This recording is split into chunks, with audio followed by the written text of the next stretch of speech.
dans les vignes autrefois, et quand j'ai fait ce lotissement,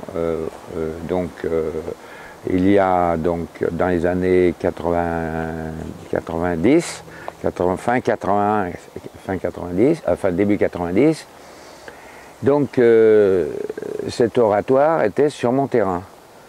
Donc tout naturellement, je l'ai conservé, je l'ai restauré parce qu'il n'était pas en très bon état.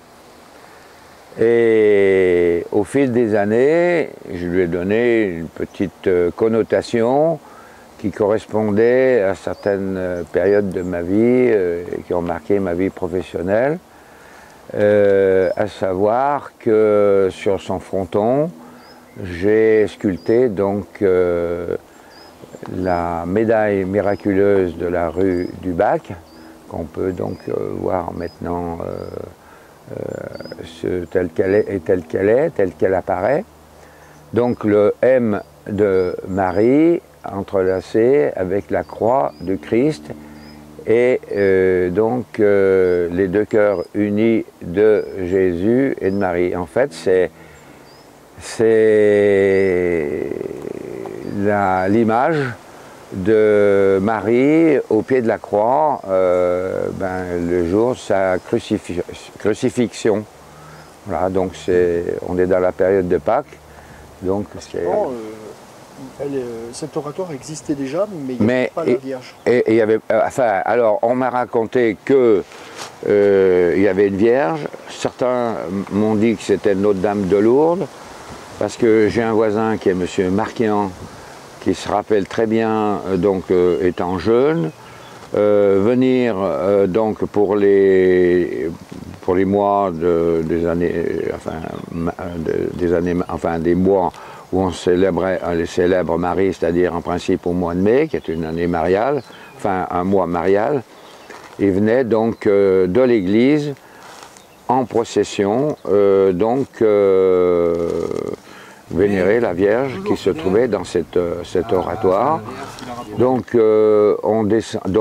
Marquiat a 82 ans maintenant cette année, donc c'est pas si ancien que ça qu'on rendait le culte marial à cet endroit-là, quoi. Voilà.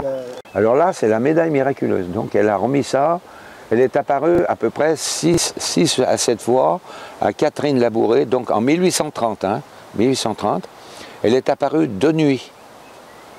Et lors de ses dernières apparitions, de Catherine Labouré, elle lui a remis cette médaille, donc qui est recto verso.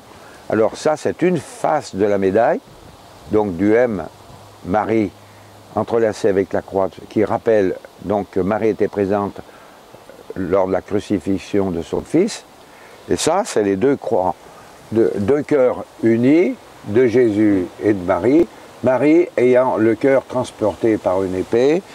C'est ce qu'on peut voir dans beaucoup d'églises où on a Marie qui est comme ça, présente comme ça. Donc elle est couronnée et elle projette à partir de ses doigts des rayons. Alors elle est représentée aussi à Notre-Dame, à Saint-Nazaire-les-Ems. Si tu rentres dans l'église, du côté gauche, du côté droit, on peut voir Notre-Dame de la Salette dans cette figuration. Donc c'est la figure qui est donc celle qu'on peut voir rue du Bac. Alors elle projette des rayons sur la terre. Certains rayons, alors ça veut dire c'est les grâces qu'elle dispense à partir de ces rayons à ceux qui la prient ou qui la sollicitent. Et certains rayons ne touchent pas la terre. Ça veut dire que ce sont des grâces perdues, des grâces qu'on n'a pas sollicitées. C'est important ça. Alors elle est comme ça, donc elle projette des rayons.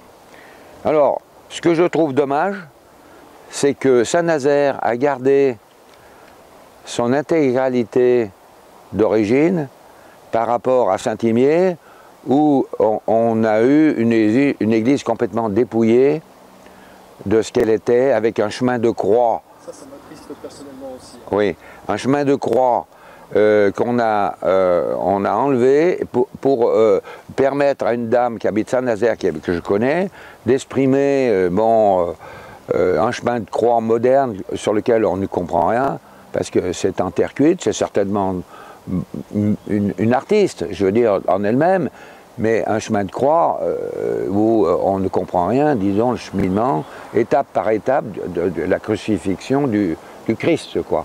Et c'est bien que tu m'aies dit ça, parce que j'en ai parlé à Bon. J'aurais aimé voir, si je peux me permettre, si un jour tu peux peut-être me les montrer. J'ai annoncé ça à monsieur le curé, et la paroisse est courante. Voilà, tu as bien fait, parce que je ne l'ai pas fait et je voulais le faire. Donc c'est une...